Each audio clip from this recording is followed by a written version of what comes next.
جب جناب امام حسن مجتبیٰ نے طبیب کو بلایا نا، طبیب آیا، اس نے زخم کو دیکھا، سر میں ضربت لگی تھی نا، تو اس نے زخم کو دیکھا اور مولا کا ماننے والا تھا، رونے لگا۔ امام حسن مجتبیٰ سے کہا آقا اس نے اس میں اتنا زہر ڈالا تھا کہ اگر پورے کوفے والوں کو دے دیا جاتا تو سب مر جاتے۔ یہ شیر خدا ہیں جو 2 دن سے اس کرب کے اندر ہیں۔ تو اس میں ضربت لگی، اس نے کہا کہ کیا کیا جائے؟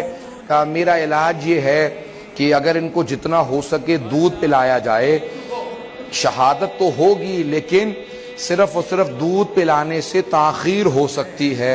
اس نے گھر سے باہر نکل کے اعلان کیا کوفے میں، طبیب نے اعلان کیا، حکیم نے، ڈاکٹر نے، معالج نے، کہ کوفے والو علی کو جتنا ہو سکے دودھ پلاؤ، مولا اتنی ہی دیر تک۔